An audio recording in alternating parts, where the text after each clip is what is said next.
crying, show and tell, and fuck brides. All this and more on today's Brilliant Observations. Do, do, do, do, do. Well, good morning. Look at where you are. What Hi, the what? Hi, You're Amy. How at are the you? beach, Melissa. I am at the beach. Why? What's up? This is how it works? This is how it works. All of the people who spend their summers at the beach are gone. And now Melissa can enjoy having a beach house and walking the boardwalk with an AirPod in and not have to worry about getting rammed up the keister with an electric bike or, I don't know, the weird shit that happens. Or people saying, you can't have your dog here. And me saying, oh, it's off season. And then saying it again and me yelling, fuck you. So here we are. Welcome, neighbor.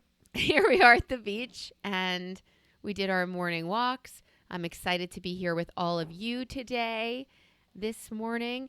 And I listened to my intro and thought, that's not very positive. You're in a good place, girl. What? Why always so negative? Is that a problem with me? Well, I'm not going to call it a problem. I'm going to call it an opportunity. To what? I don't feel like you're negative, though, despite the Fuck the bride appearance intro. otherwise, because I know that it doesn't touch your heart. I think it's just sort I of guess that's it's true. kind of Thank a fun you. little hobby. But yeah, it could be Ooh. misperceived. Oh, a hobby. I need to put It's your that anger on my hobby. resume. Right. I need to put that immediately on my resume. I'm working on my hobby today. Just gonna Oh. get real worked up about a bunch of stuff. I've gotten really good at it too, though. We've gotten. That's what happens. mean- You develop expertise when you're an amateur practitioner. Yes, absolutely. How An was anger your weekend? aficionado. It Were was you good. angry at all this week? Oh yes, it's good. It's good. I am recommitting. Friend of mine inexplicably has decided to go on Ozempic. Inexplicably Oh. has decided to go on Ozempic. He has been paying attention to his blood sugar levels for a while and mentioning that diabetes runs in his family. I don't see it. He's of healthy weight. There's no issue for this. He's an active person. It's all a little bit weird. And then all of a sudden, he went through one of these Zoom meeting with some doctor in who knows Witchistan and then drop shipped 3 months of Ozempic from a compounding pharmacy. So it's like the little vial with an actual needle, not just an injectable pen. So all these things, just paying for it off label or whatever you do, just to get shit under control and manage and be proactive. And Tracy Jordan is on Ozempic. Like everybody is sort of doing it. And it occurred to me, my journey has included Trulicity, and insurance is being a dickhole about it as it's gotten more popular and it's getting unrealistic. I finally just decided, do you know what? If I needed to go somewhere and I didn't have enough cash, I would put that airplane ticket on a credit card. I would. And I would pay it over 2 to 3 months. And that's what I did. I went and I bought my $1,000 prescription and I put it on a credit card. And I thought, fuck it. I'm going to get 1 month of this shit.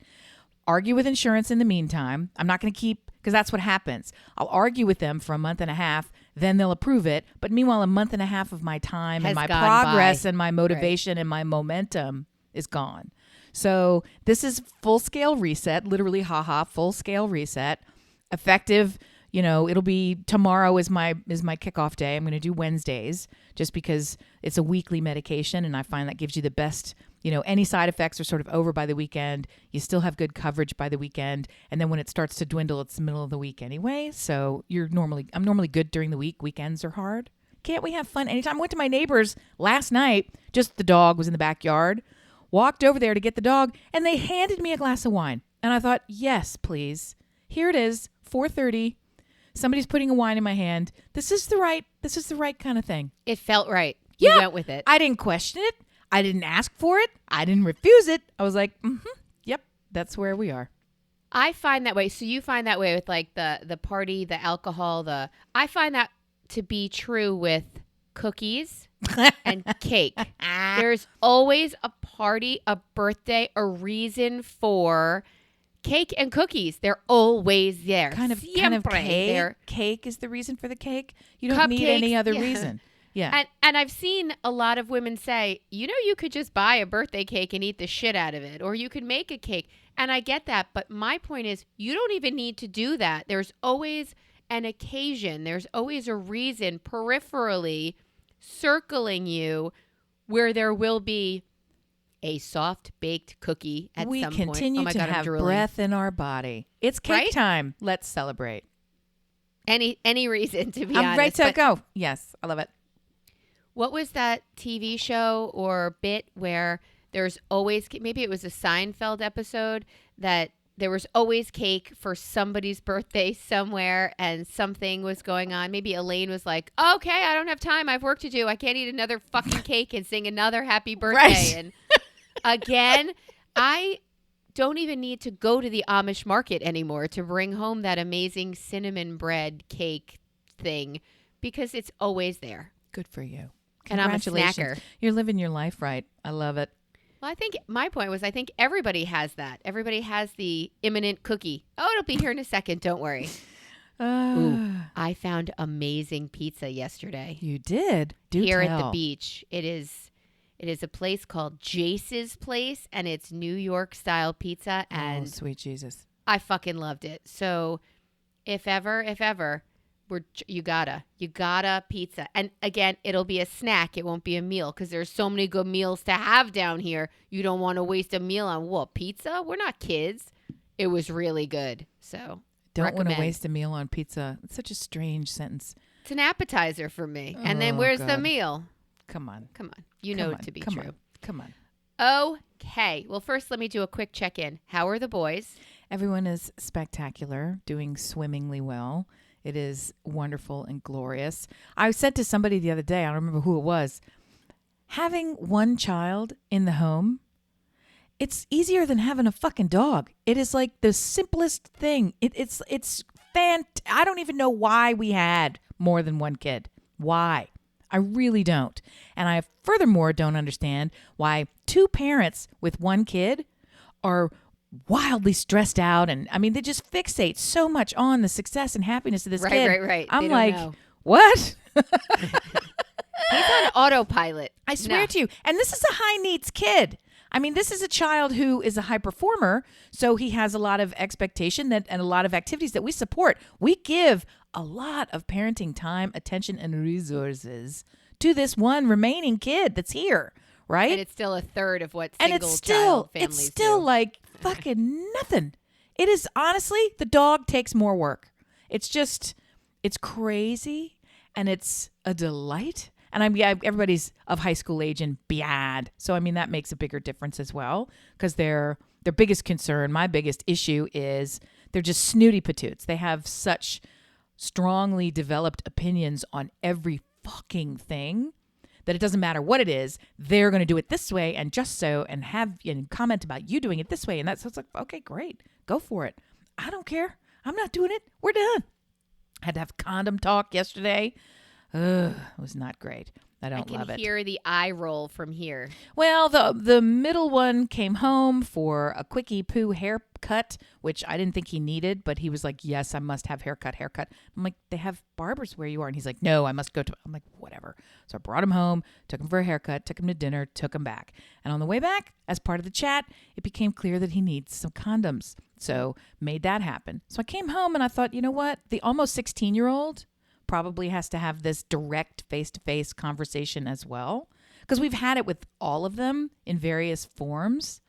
And with this one, he continues to say, no, I don't, like we've had the conversations enough that he's like, no, I don't need it. No, I don't want to talk about it. No. I'm not like this brother. I'm not like that brother. You're crazy. And so we got all the way into it. We're like, well, we're just going to do it now. And by we, of course, I mean me, while both my child and my husband stared at me aghast at all the words that were flying out of my mouth. But I'm like, I don't care. I'm going to tell you. I'm surprised your husband was even in the room. I'm going to tell you, because I said normally Daddy would have this conversation with you, and the conversation would go something like this. You being smart? And that's it. That conversation's over. Right. That's it.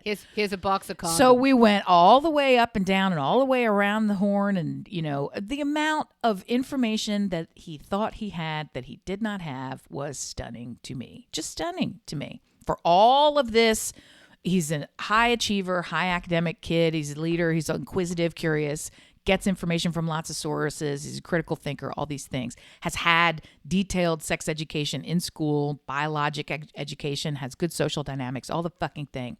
Doesn't know, has never handled a condom, physically handled one. Never opened a packet, never took one out, never unrolled it, didn't know about the rolling of the this or that. I'm like, well, what do you just gonna figure it out on the day? How's that gonna go? In the heat of the moment? Yeah. You're not going to pinch that top little reserve. I said I don't feel slide. like you're in the heat of the day kind of a guy. I think you prefer to be well organized and practiced. You know, they got different sizes. You know, they got different qualities. They got different this. They got different that. So it was a detailed conversation, and the shock wore off, and the curiosity opened up. And I don't love planting the seed of curiosity in this way. I don't love that. But at the same time, when else are we going to do it? Right? I mean, we've talked about sexting before there was any possibility that was happening. We talked about vaping and drugs before there was any possibility of happening. So anyway, so that was a little bit of curiosity. No condoms have been purchased or procured or any of this, but the actual conversation occurred. We try to have conversations with our children on these big topics on their level, whatever level that is. If somebody dies and you have a 3, a 7, and a 17-year-old child, they each get the conversation differently on their level. I just saw in Perkiomen Valley by us here, there's a school district. I know. There's a school district that kids this week staged a walkout because transgender is a protected class in the Constitution or the whatever of that school. Sure, yeah. And the 10 students didn't like that a girl walked into a bathroom and there's only one trans student in their whole school, right? Oh, they walked out because they didn't want the trans person. Correct. And fuck you. Keep walking. Keep on walking. Happening. Walk down to the corner, go find you another school, and don't come back. Have fun with your walk, you little conservative dickholes. I saw it on Facebook. It was it was Fox News, clearly, that was having this thing. And the 4 children that staged it were in 4 boxes, like we're in 2 boxes right now on the screen, 4 screens together, and the interviewer, and none of those children could put together a coherent sentence to say, what do you mean? How did I feel? Like, you need a better editor. I heard that this is a problem because nothing. They had nothing. And their parents were in the screen with them, and they kept saying reposturing the question. It was ridiculous. And I thought, it must be hard doing the wrong thing and then having to justify it on national television. How's that going for you? I don't know any percentages, but I can tell you of the 6, I'm guessing, families that have a trans member living in their family, right, as part of their immediate unit that I know and love very, very closely. Of those 6, I would say easily 4 of them you would not know who the trans person is, because the goal is to in the same way. Here's how I explained to myself when I was in the early stages of my oldest son's childhood playmate is trans and started to transition still in middle school. And that felt really shocking. And my kid is 21. So even the culture had not caught up yet. My awareness had not caught up yet. And so one of the earliest forays into this was, is this good parenting, right? Is this risky? What are we doing here? Did this child even know? And the couple of ways that I got my head around it pretty quickly was, if I was to wake up tomorrow and be in a man's body, a physical man's body, what would that do to my brain? Right? And so that immediately opened my eyes to, well, shit. And then I thought, okay, well, what if I woke up tomorrow and wondered, am I supposed to be in a man's body? And I haven't had either one of those questions. I've not entertained either one of those questions for any length of time. And somebody who's been thinking about that and feeling that way, totally different worldview. So give them the fucking credit that they know what they're supposed to do. And like I say, out of the 6 or 7 folks that I know, 4 of them just look like any other fucking person. They're just trying to get themselves in a situation where the outside matches the inside. So when you're in the bathroom in Pee Wee Fuck You Elementary and somebody walks in, I guarantee this person is not wearing like outlandish clothing. Look like fucking David Bowie walking in, right? Want to blend ready, in. I ready to just go wanna on blend stage. in. No, this Right. is just somebody who wants to live his, her, their life. And frankly, sometime has to go tinkle. So why are you concerned with what they're doing in the stall? They're not concerned with you. Fucking They are not mind your concerned fucking with wax you. and keep stepping.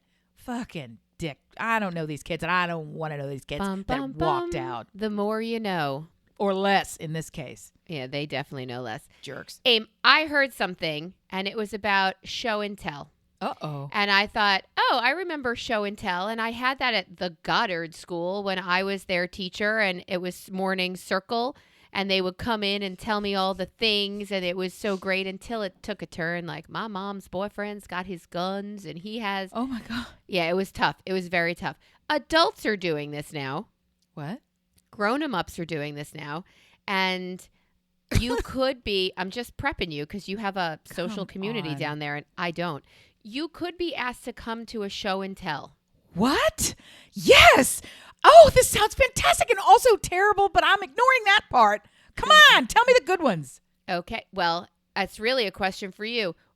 I wouldn't go, but Yes, you you would have. What would you bring to your show and tell? Wait. These are adults. Wait. Would it be like an heirloom or an oddity or a collectible, or what would you in your life bring to, think of your community, your group of friends. What would you bring to an adult show and tell? Are you trying to tell me that you go to somebody's house and there's a party and you physically bring an object and you do show and tell with an object? Here's this Well, I thing mean, that after I have. cocktails and hors d'oeuvres, yes. Oh my God. Oh my God. I don't know. How would I know? What would we do? What? I don't know. This is so exciting. It sounds interesting. It sounds like something you guys would absolutely do. Oh, with we're fucking doing it. We're fucking doing it immediately. The only question is who and how long. Let's go. And what would you bring?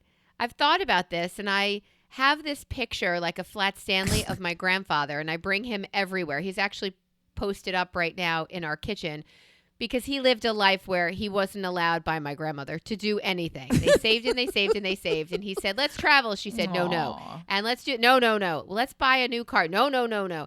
So he never got to do anything. So I bring him everywhere. And he's kind of my oddity. But is there something you have that's oh, and Mallory, my daughter's bringing him to Greece when she goes on winter break because he could get to see Greece, and it's really cute. Nice. What do you have that you would want to share and kind of explain its importance or relevance or significance in your life? Oh, it's probably something from my grandparents. We've got, an engraved silver platter that was given as a gift The silver platters. to my grandfather in commemoration of service and benefit of Italian Americans. Or I have some Bakelite. I have a Bakelite fork. My grandmother used to have Bakelite, if you're familiar with that is. It's kind of I'm not. Okay, so in the 40s, Amy's guessing, they were these very inexpensive silver service, and Bakelite was like a precursor to plastic. So it's kind of plastic-like, and the forks themselves, or it's a metal fork, and whatever, it's a silverware service. And then the handles are squared off, and it looks like faux wood, but it's actually made of some kind of resin. So it's not quite anything you're familiar with. It is Bakelite. It's not quite plastic. It's not quite wood. It's not quite cement. Yeah. So I'll take a picture of it and put it on the.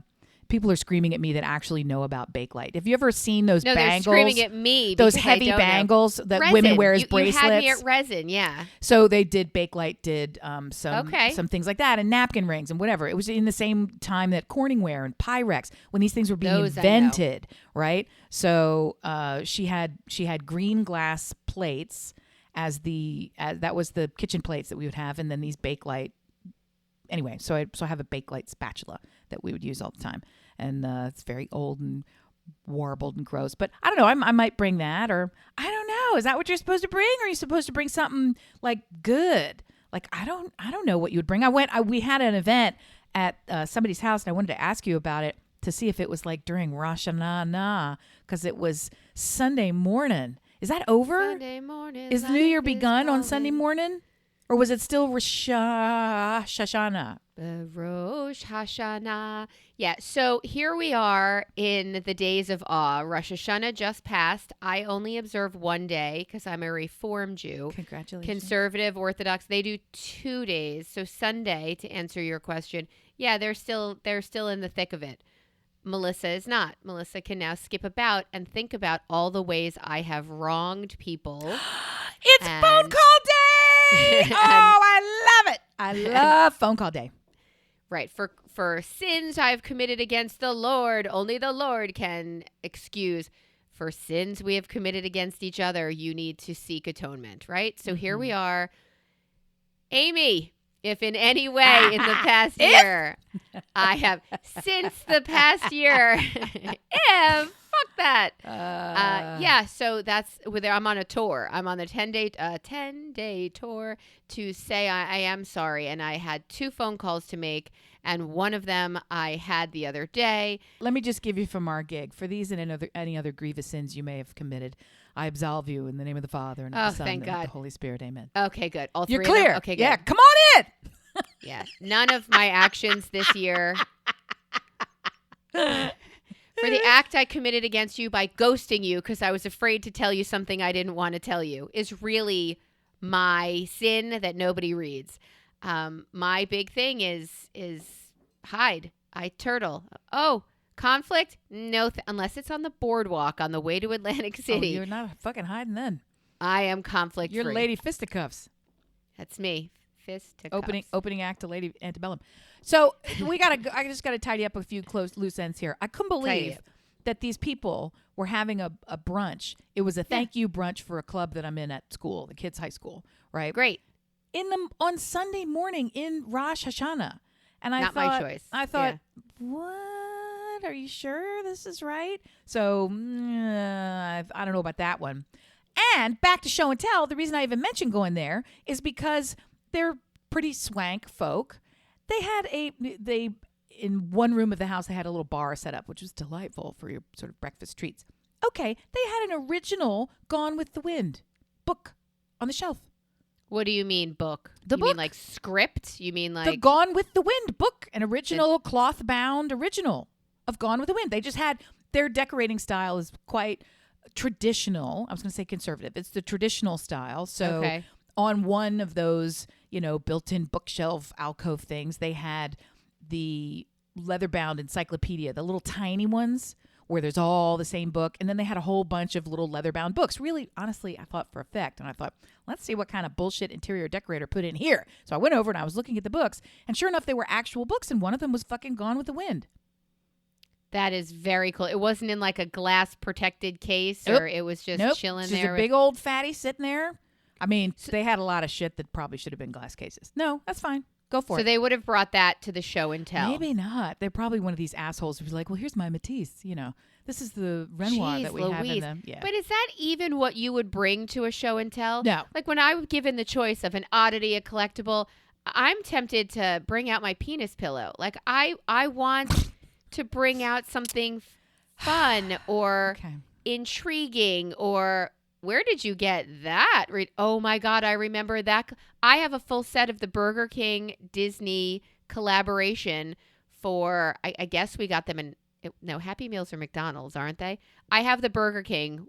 You get a toy or prize. I have a full set of their cups. I wonder what they used to call those meals because they came in little cardboard carrying boxes and they would give you the crown. So Burger King was on the train for a while. But McDonald's did invent the Happy Meal. Fuck all y'all. Sorry. It's how it goes. They're number one. And whatever advertiser that was, you win. You win. Ba-da-ba-ba-ba. Oh, fuck. So I did have Rosh Hashanah at our house. We hosted my husband's family. And thank you to TikTok for giving me a recipe for a dessert that I served in a crock pot. What? And it was fire. I don't know. I don't know if I can endorse. You got to discuss. Stay with me. Ready? Crock pot on high for 2.5 hours. I'm going backwards. Scary start. Yeah. Okay. Take out your cake mix. Put together your milk and eggs and mix and blend that up, right? Just as box tells you. Yes. First you have to spray the crock pot. Yes. Then you pour the cake mix in. Yes. Now you're going to take a box of instant chocolate pudding. Okay, it's a better start. Yeah. Well, first of all, what kind of cake did you picture in your head? Yellow cake. Okay, I get now it's chocolate. So. I did German chocolate cake, double German sticky cake. So that's chocolate in there. The pudding, I also did Let chocolate. me stop you. When's the last time you bought a fucking box of cake? A cake box. When's the last time you bought a box of powdery dry cake box mix ever in your life? I'm so glad you asked that.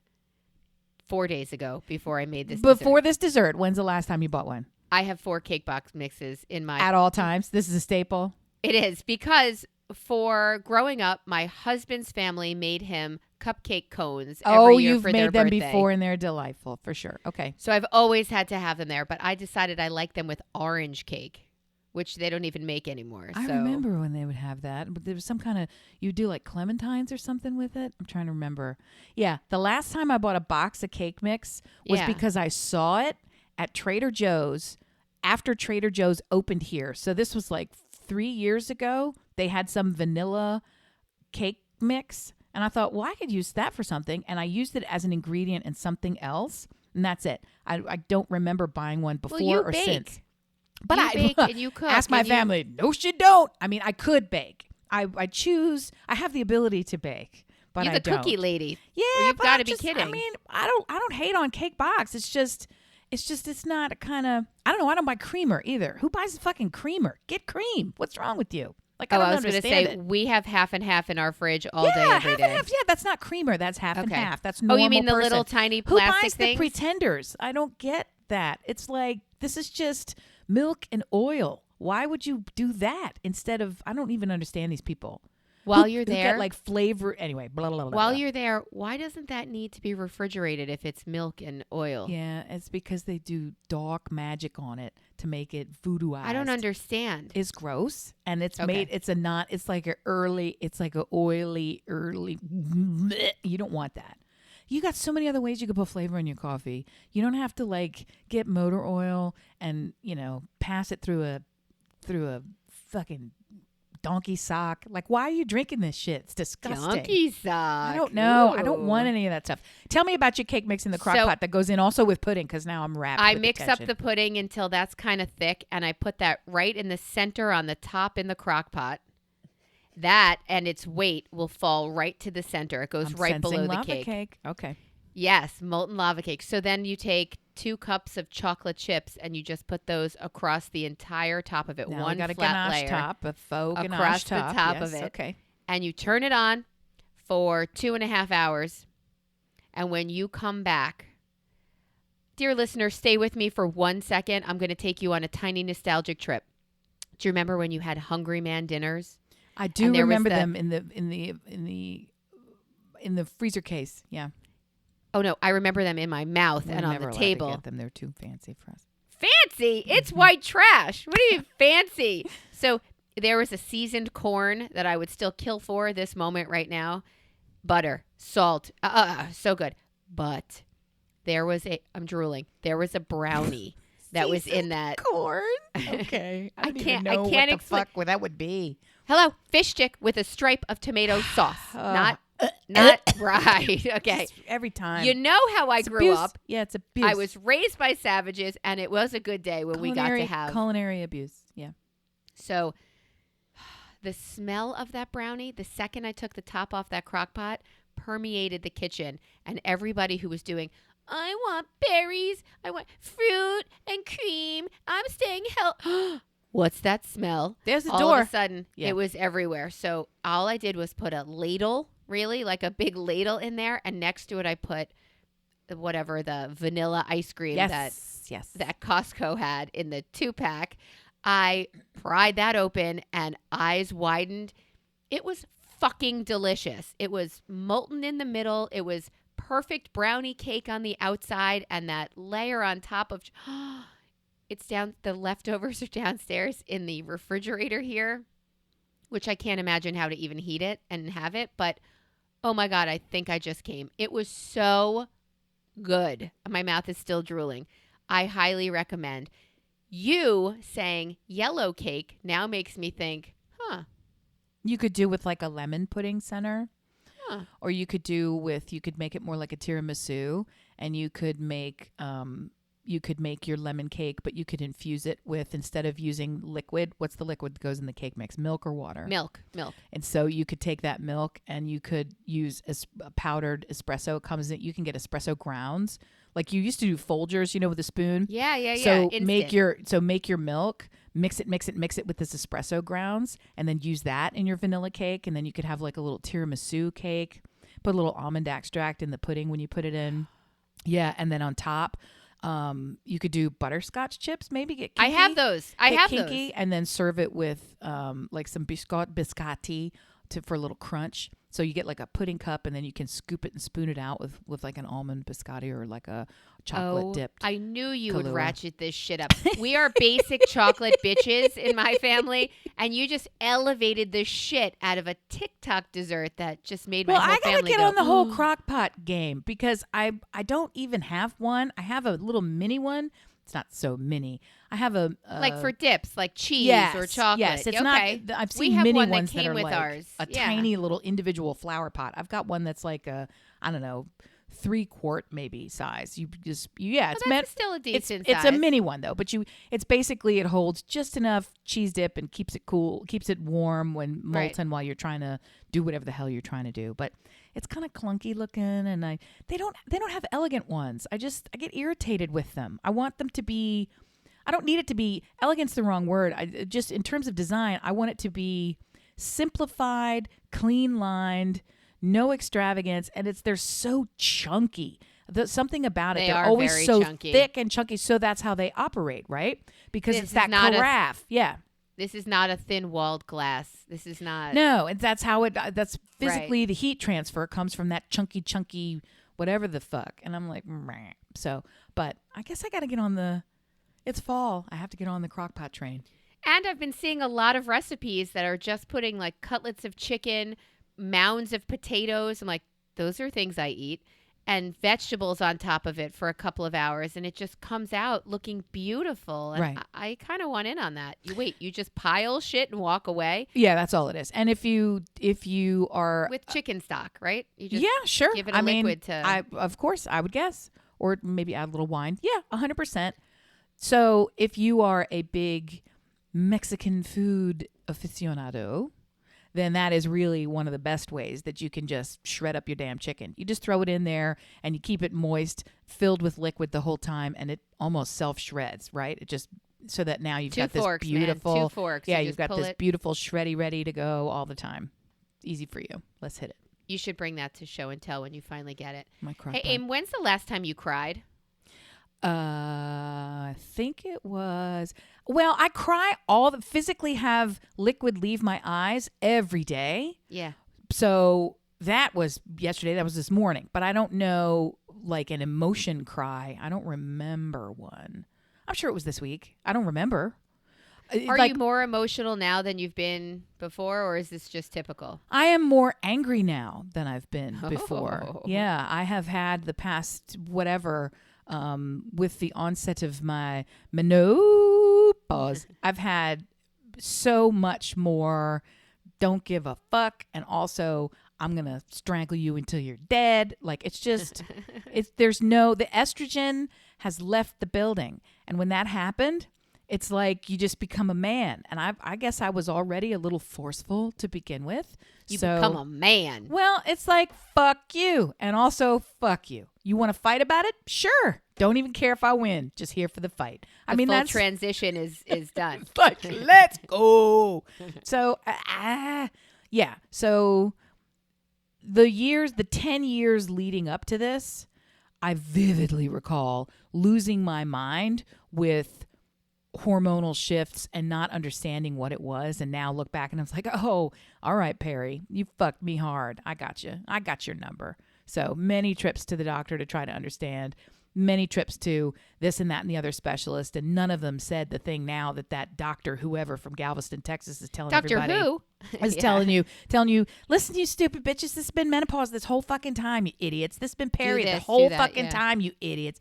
So no, it's emotion, I don't think is the answer. How about you? Do you think? Yeah, I cry every day. I cry every single day. I think of Hootie. Even the dolphins make me cry. Everything makes me fucking cry.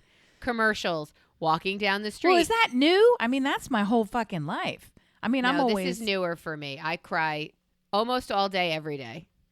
We saw old employees or coworkers of my husband's yesterday for a delicious breakfast, and we're sitting there, and I'm just grateful to be with people who are good and like-minded and kind, and it like came over me. I thought, wow, this moment right here. And I choose not to engage with people in general for the most part. The fact that I left the house, I engaged, and I really enjoyed it. Like, that was moving. I don't know. I don't think it was just lovely. And yes, I was all teary. Not like, nothing dramatic like that, but I was very much moved by this warm I cry when I work. So it sounds like a terrible thing to say. Are you a prostitute? Stop. I cry when it's going well. So as a writer, I don't have this when I'm doing other creative pursuits. I don't have it when I'm singing and it's going really well. I have a physical response in my body. I can feel, the blood rushing all through my body and, tingling at the end of the fingers. You can see goosebumps pop up, hair stands up on my arms and the back of it literally, my body reacts when I hear music and when I create music out of making the sound out of my breath in my body. When I'm cooking, whatever, I just get vibey. When I'm actually writing, there always comes a point where it clicks. I get it. I get that particular thing or that expression or that turn or it starts to flow. And then immediately I can't help it. The tears just come out. So much so that I was referencing an excellent line. I was talking with a client about her advertising, and she was asking, and we were sort of talking all around the concept and how can we improve it and which direction we need it to go because we're changing it for an upcoming campaign. And I wanted to reference something to use as an example for the thing we wanted to do. And in talking it through, I said I always get emotional. I couldn't actually explain it to her. It was just a TV commercial. So I described the TV commercial. I started crying while I was describing it. So it's always like, and she's like, my God. And I'm like, well, I mean, because it works, right? When you connect with it, that's what happens. So crying is like always. It's like always. I don't even think of that as crying. When you say crying, I think of emotional, all the life force like sucked out of you. There's nothing left. You're on the bottom. There's no air in the world. The only thing that will keep you alive is to make this convulsive sound and producing this, taking the emotion and spitting it out of your body. Like, that's what I think of when you say the word crying. When physically I cry like probably every hour of every day on some level. I don't even think of it as crying. So I don't know what to say about all that. It's an emotional release. No, I did not mean the I didn't mean the heaving, sobbing, broken, crumbled. I did start this by saying, fuck brides. You did. I did. I want to really have this be my, I guess, soapboxy section of this episode. Your wedding is one day. Uh-oh. Oh, God.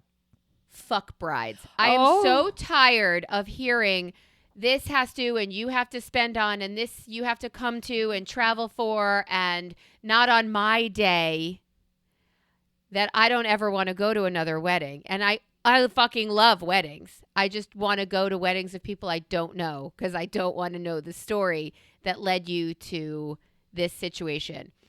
I told you before, I've seen on New York Times Embedded that there were brides who were telling their bridesmaids, can you get a wig? I know you've had cancer and you had treatments, but I don't want my day to be about you coming with a bald head from cancer treatments. Wow. Can you either not be in my wedding or can you get a wig so my day's not about you? And another one, and it was all in the same thing, but I don't think it was the same bride who had said, I know you're trying to have a baby and that you lost this last pregnancy. Can you tell your friends about it so that when you come to the wedding, it's not all about you asking about your baby and asking about the fact that a human even thinks these things, not to mention puts them to speech, not to mention says them to the actual formerly pregnant or cancer patient. makes me want to euthanize brides. It. Like, well, it's not about so much a bride as a person who would behave that way ever. I can't imagine behaving that way ever. And I was a terrible, horrible, horrible bride. I was a horrible, horrible bride. I was very exacting. In what way? I like things the way that I like them. And I told you on the last podcast that I was,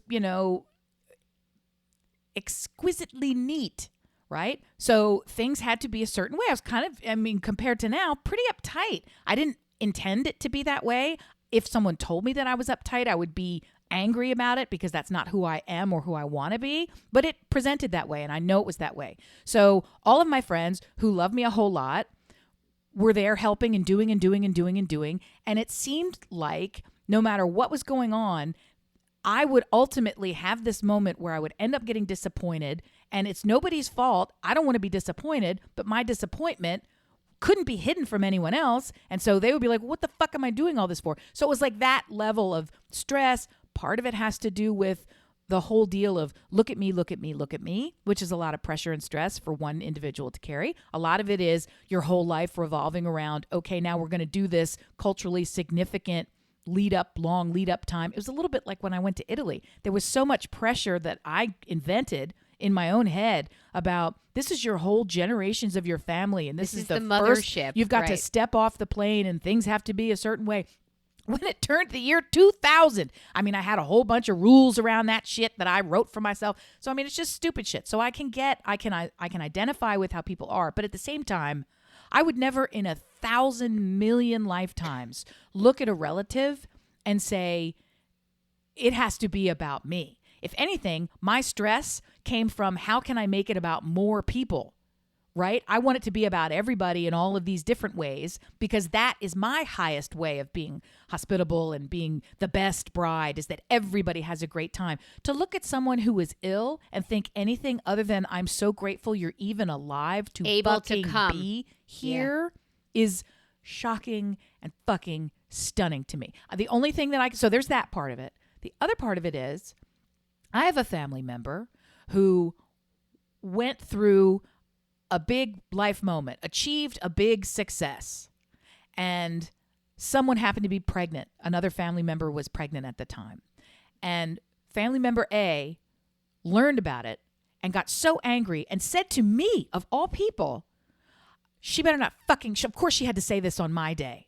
And I was like, what? Because the only thing I could think was how exciting this great news is. And how are these two things that don't connect and don't compare to each other?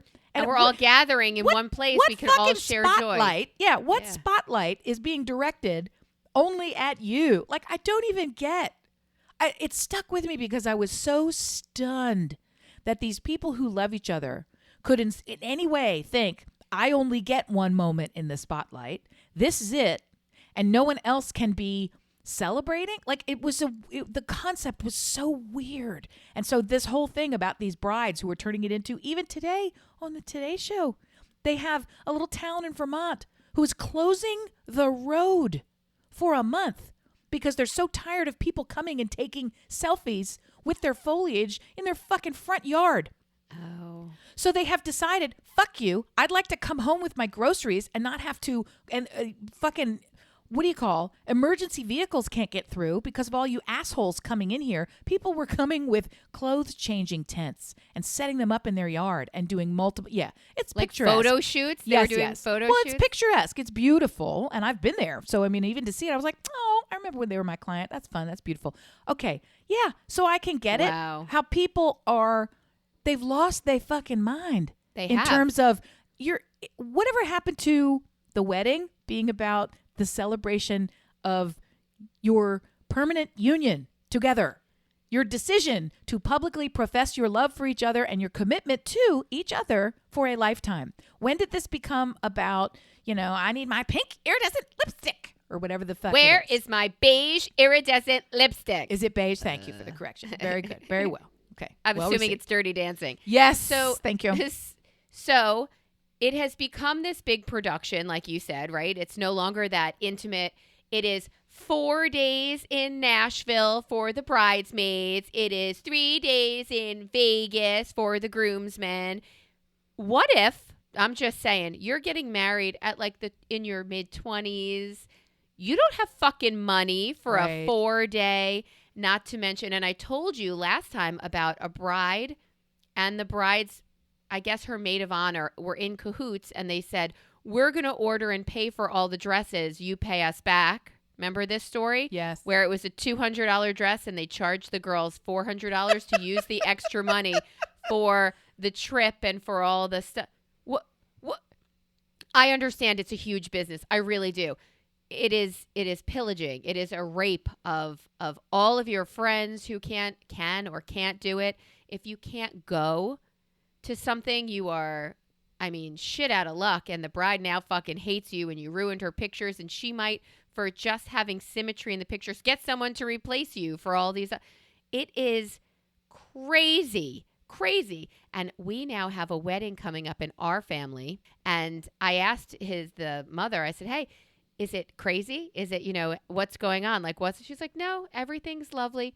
Right. It's in a very expensive town where the Airbnb per night is like $400. Yeah, that's the worst. And so it is expecting other people to give as much of a shit about your wedding as you do. It is one day, and it's not like you were discussing the two things in your family. One is a wild accomplishment, and the other is a pregnancy. I don't know how hard or long they were trying to get pregnant. Fun's in the trying. Right.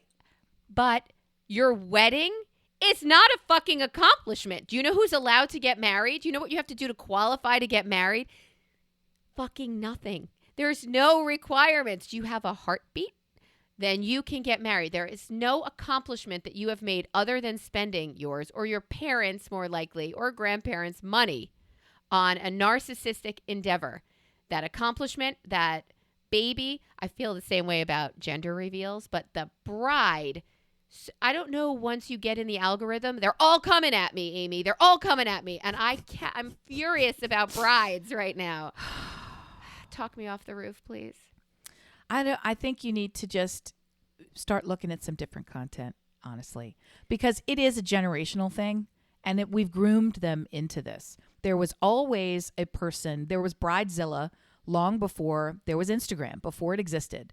And since the advent of that, and now TikTok, and the idea that there's Instagram for the photos, and now we've got BTS and video on TikTok and every other and Reels and every other place. You're writing the movie of your life. And last time I checked, movies aren't reality. And so there's a real strong correlation between this fictitious life you're leading on socials and the content you're creating around it and putting it out there for who and for what. If you're not putting it out there, you think about the reasons that you're putting it out there. It can be fun to share your stuff with other people. It can be a great commemoration of the day, a memorialization of the day. It can be a great way to connect with other people. It can be a way to help other people. When it comes down to, I'm showing off for me, why don't you just put up a fucking billboard in your town or a poster in your front yard? I mean, because that's all this is. That's all it is. Just think about what the fuck you're doing for a second, will you please? What's your priority? A wedding or a marriage? Your priorities are fucked. And I think it's ignorance. I think it's narcissism, and ignorance and narcissism mixed together is wildly dangerous. You're going to lose friends. Do you have a moment that you remember from your wedding or someone else, a family wedding, where you kind of lost relatives or friends because of, I didn't invite this one with a guest. I told that, or I put them at a table where they weren't happy, or they weren't in the picture, or for us, they didn't get to light a candle at the bar mitzvah, or whatever it is. Do you have lost relationships due to just craziness at a function like that? Well, I don't have a lost relationship, but I have a deeply altered, unfortunate end of a relationship that way. When I was working when we got married. I mean, I was working, but meaning I was old enough and my career had started and I had professional relationships with all these folks. And our wedding was expensive, and I was conscious that I couldn't have everybody from the office. So I picked basically a 10-top table of coworkers and close colleagues, right? And I selected them, I thought, very thoughtfully. But I did work at a small enough office that it appeared that because I hadn't invited the owner of the company, that I had somehow slighted her. And all I thought was, I don't have the money, and I don't, it's just we're paying attention to what everything costs. I've never been to lunch with you. Like we don't socialize. So it was just a weird thing. I didn't even know that this happened until actually at the ceremony is when I learned that this happened. She was so bent out of shape at not being invited. Because everybody was like weird about sending in their RSVPs. And I thought, I don't know why it's taking them so fucking long, but okay. And then I want to say 8 out of the 10 showed up, right? And then 2 didn't come. And I'm like, well, that's a little weird. Come to find out, the boss had planned a specific picnic style cookout at her house on the exact day at the exact time and invited everybody else. Just so you have to force yourself to pick where you're going to go. Like pick your allegiance. And the leadership, the 2 folks in leadership didn't come. They went to her thing. And one of them, a third person in leadership did come and told me what was going on. I'm like, oh, fuck. And the stupidest part of this whole thing is the woman who owned the company, very high up in the Republican Party, like super leadership, super high up, very well to do at the time. I don't know why I didn't think to invite her, because I would have gotten a huge ass gift. Like, what the fuck? It didn't even occur to me. Like, I was just thinking, who are my friends? Like the calculus was not, and it was not, truly I was not being a calculating Obviously, bride. right, I was just picking based on whatever. And my parents didn't know that this was happening, or we never had a conversation where they could guide me. And even if we had a conversation, I don't know that it would have come up in this way. But so, yeah, that's the only one. But in terms of family, no, we're very blessed. Our families, we're Italian. If you got a problem with somebody else, you're not going to have it for long because it's too bad. Talking to my sister-in-law, she said, I had to have several difficult conversations because her son's getting married. They have 100 friends between the 2 of them. Right. They're 29 now, right? So you said I had started my career. They are both deep in their careers. They have at least 100 guests. Family-wise, each family has at least 50 immediate people. You're right. Yeah. So that's 200 immediately without even going to. So my sister-in-law said, I've been invited to 17 weddings this year, right? They all these friends in the friend groups, and it's their friends' kids. She's not really throwing. I mean, she's helping a lot, but she's not really throwing. How do you make your list? How do you have the conversations? How do you not offend? That to me is a more valuable conversation than, don't you come to my party. Right. Can you maybe wear a better belt than the one you're wearing? Because I'm so fixated on the aesthetic of the photograph. I want it about day. me, Please. not you, and how you look pretty, or you look bald, or you don't have a baby on your hip. Like all of those things. I think brides should be flushed down a toilet. Dear listener, what do you think? I am very curious. Is the wedding more important than the marriage? Do they have a right to be so, I don't know, fucking crazy about their weddings and their parties and what other people have to pay? Please let us know. brilliantobservations@gmail.com. Go to us on the socials. Hit up Facebook, Brilliant Observations, Brill Ob Squad, where Amy's going to post a picture of Bakelite spatula. I really want to see that. The word resin gets me every time. I'm all of a sudden intrigued. Let me just say, I got to just get on record here. It's not, this is an actual working piece of This Was the Kitchen. I keep it, honestly, I keep it in my clothing dresser in my bedroom so I can just see it and touch it. No, honestly, it's just, it's a memento. It's a memory. That's why I keep it. This is not like, if you were to go and get Bakelite on eBay, you'd be able to see that they look like, this one is gnarled and has been washed a million times and it's fucking crumbling. It's not a good example, but anyway, I'll put it up. But it's good for a show and tell. You can also find us at Listen Brilliant on, I'm just going to say Instagram, because fuck Twitter. And I'm not using its new name either. Somebody actually said Elon Musk must have a trans kid, I think. Does he? I think. And he dead names this kid. So that's why we should all call Twitter, because we're basically dead naming X because we refuse to accept the new name. Oh my God. Because it really irritates him that people call it Twitter still. So I'm always going to call it Twitter. I agree. I endorse it. It will always be Twitter. He's also pissed me off with, it's the Jews' fault that I'm selling fewer cars. The anti-defamation. He's lost his fucking mind. And I'm fine with it. I have one last question for you. Yes. Do you have house clothes? I am trying to cultivate house clothes, yes. But I don't.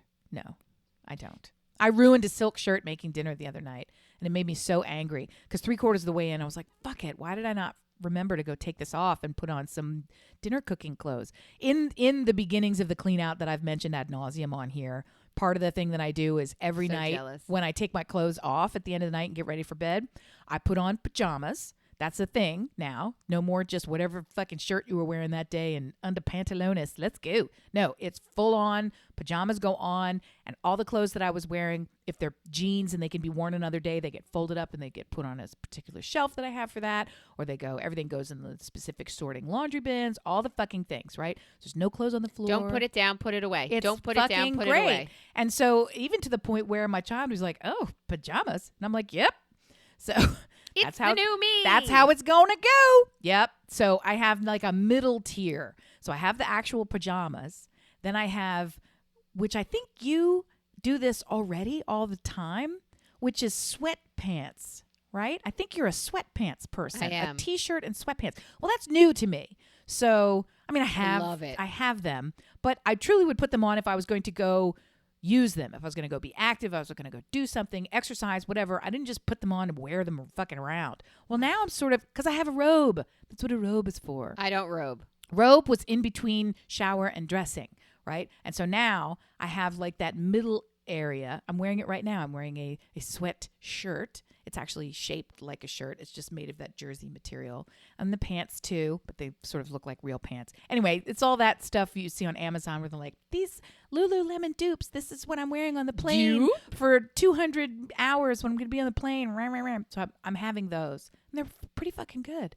The other thing is I can't get around it now. My neighbors are always in the backyards. So I can't just wander out there, wearing 2 pasties and a thong. Like I have to have something on that's not ridiculous at all hours of the day. If I could see that. $30. Costs you more than that. So I'm just trying to. How about a box of chocolate? So house clothes is, I think I'm going to say yes. Is that sweatpants and a t-shirt? Is that house clothes to you? Okay. It's the wake up in the morning. Yes.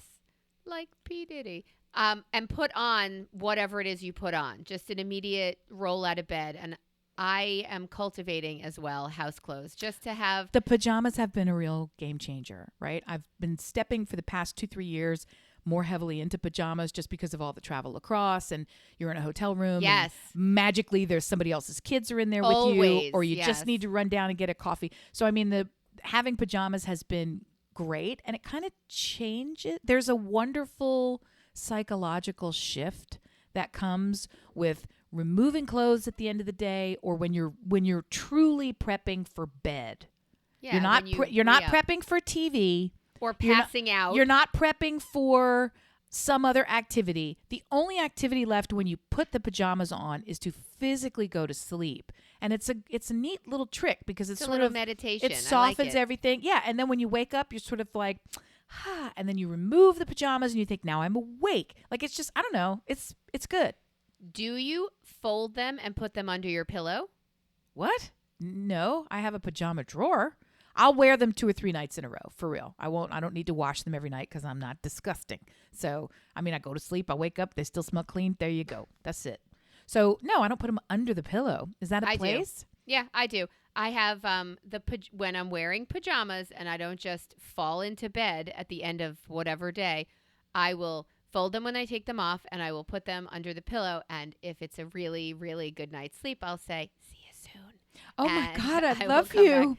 I love sleeping. I love bed. I love bedtime. So that's those fucking are my friends. Hilarious. Those are my friends. I'm coming back to spend my favorite time with my friends. See you soon. I hope I see you soon. She's laughing at me, not with I me, because I'm not love laughing. you. So That's I would like to know, wonderful. dear listener, when you write us, Oh. do you don't have to tell me if you talk to your fucking pajamas, but I do a lot of You have talking. to tell us if you talk to your pajamas. Do you wear pajamas? Do you wear them more than one night? Do you they put them talk under your back? pillow? Yeah. Do they No, talk they're back? still Okay. they wink, but they don't talk back. See, That front that's button good. goes. See you soon. Back at ya. Oh, I love it. Dear listener, thank you so much for turning us on today. I hope in some way we turned you on, and I can't imagine how. We love you so much. You know how to get in touch with us. We sure wish you would. We wish you would. That's right. That was for Dina. Please, please, please let us know what you're thinking, what your fears and hopes and dreams are. So, and what you've made in a crock pot that can help Amy transition into, you know, I'll have to go buy a fucking crock pot now, but I'll do it. a crock potter. We love you. Take care. Yeah, don't be that bride. Bye.